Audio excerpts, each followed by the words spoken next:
আসসালামু আলাইকুম প্রিয় ভাই ও বোনেরা, সবাই কেমন আছেন? আশা করি আল্লাহর রহমতে সবাই অনেক ভালো আছেন। আমিও আলহামদুলিল্লাহ ভালো আছি।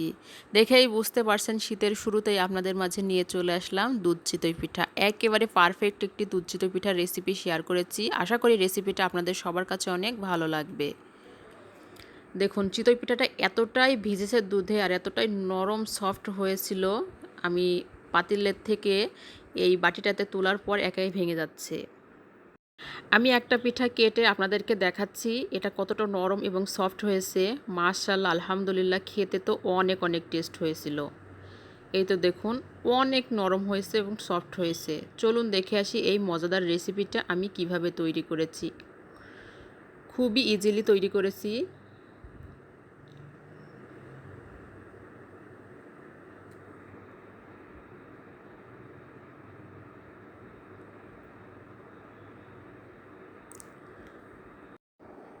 প্রথমে এখানে আমি কিছু ভাতের চাউল ভিজিয়ে রেখেছিলাম, মানে আমরা রেগুলার যে ভাতটা খাই সেই চাউল থেকে আমি কিছুটা চাউল ভিজিয়ে রেখেছিলাম। এগুলোকে একটু ধুয়ে পরিষ্কার করে আমি ব্লেন্ডারে ব্লেন্ড করে নিয়ে তারপরে আপনাদের মাঝে ফিরে আসতেছি।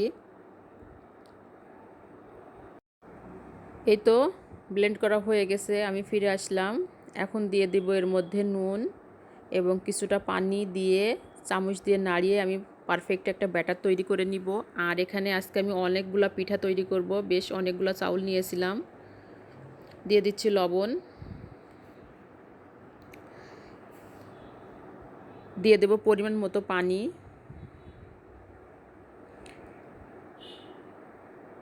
এখন ভালোভাবে নাড়িয়ে চাড়িয়ে ঘাটনির মতো করে ঘেটে ঘেটে একটা পারফেক্ট ব্যাটার তৈরি করে নিচ্ছি।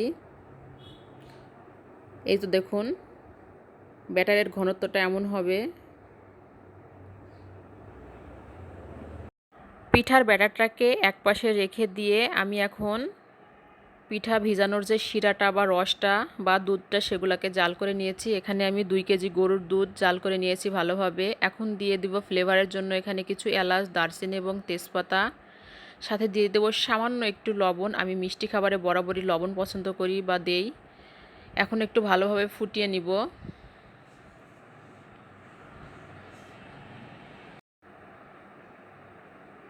দুধগুলোকে ভালোভাবে ফুটিয়ে নিয়েছি। এখন চুলার জালটাকে আমি অফ করে দিব। অফ করে দিয়ে 2-3 মিনিট একটু অপেক্ষা করব, এভাবে নাড়িয়ে চাড়িয়ে দিব। তারপরে আমি ঝোলা গুড়টা দিব। যদি আমি ঝোলা গুড়টা গরম অবস্থায় দিই তাহলে দুধটা ফেটে যাবে। তো এই যে এখন আমি দিয়ে দিচ্ছি ঝোলা গুড়টা বা লালি গুড়টা। আমার পরিমাণ মতো আমি দিয়ে সুন্দর একটা শিরা তৈরি করে নিয়েছি। মাশাআল্লাহ, দেখুন দুধটা কিন্তু একটুও ফেটে যায়নি, অনেক সুন্দর হয়েছে শিরাটা। এখন শিরাটা একপাশে রেখে দিয়ে আমি পিঠাটা তৈরি করে নিব। তো পিঠাটা তৈরি করার জন্য চুলার উপর আমি আগে থেকেই চুলার যে কড়াইটা সেটা বসিয়ে দিয়েছিলাম, বা পিঠা তৈরির খোলাটা গরম হয়ে গেছে। এখন আমি টিস্যুতে হালকা একটু তেল নিয়ে সুন্দরভাবে মুছে নিচ্ছি। এতে করে পিঠাটা নিচে লেগে যাবে না, খুব সুন্দরভাবে উঠে আসবে।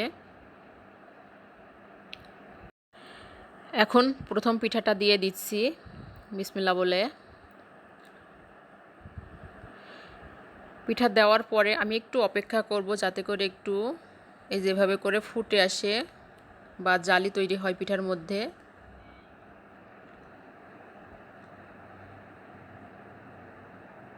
মাশাআল্লাহ, দেখুন অনেকটা পরিমাণ জালি তৈরি হয়ে গেছে। এখন আমি ঢাকনা দিয়ে ঢেকে দিব, 2-1 মিনিট অপেক্ষা করব।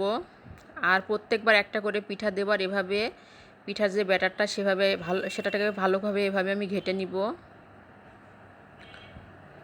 তো দেখি মাশাআল্লাহ প্রথম পিঠাটা কেমন হয়েছে। মাশাআল্লাহ, আলহামদুলিল্লাহ, অনেক সুন্দর হয়েছে প্রথম পিঠাটাই। তো লাস্টের দিকে পিঠা আরেকটু ভালো হবে। প্রথম পিঠা যেহেতু একটু সমস্যা হয়, তারপরেও কিন্তু আলহামদুলিল্লাহ অনেক সুন্দর হয়েছে পিঠাটা। তো আরেকবার আমি দ্বিতীয় পিঠাটা দিয়ে দিচ্ছি। সেম ওভাবে করে একটু সুন্দরভাবে ফুটে আসলে বা জালি তৈরি হলে আবারও আমি ঢাকনা দিয়ে ঢেকে দিব।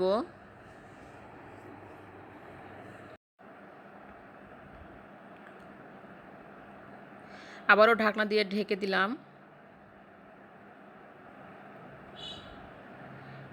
এই তো দেখুন মাশাল্লাহ দ্বিতীয় পিঠাটাও অনেক সুন্দর হয়েছে। এভাবে করে এখন আমি সব পিঠাগুলো এক এক করে তৈরি করে নিব, আর ওদিকে আমি দুধের শিরায় ভিজিয়ে দিব। আর আপনাদেরকে আমি একটা পিঠা ভেঙে দেখাচ্ছি। দেখুন নিচে কিন্তু পুড়ে যায়নি এবং ভিতরটা কতটা জালিদার হয়েছে, তাও এটা প্রথম পিঠা ছিল। দেখুন কতটা জালিদার হয়েছে, এর জন্য আর কি পিঠাটা খুব সুন্দর ভিজেছে। এই যে দেখেই বুঝতে পারবেন। তো সব পিঠাগুলো আমি এক এক করে তৈরি করব, আর ওদিকে আমি দুধের শিরায় ভিজিয়ে দিচ্ছি। মাশাআল্লাহ, আলহামদুলিল্লাহ। আমি ভিডিওর মাঝখানে বলেছিলাম যে লাস্টের পিঠাগুলা অনেক অনেক সুন্দর হয়েছে। আর এই তো দেখুন আমি কতগুলা পিঠা তৈরি করেছি। আজকে আমি অনেকগুলা পিঠা তৈরি করেছিলাম।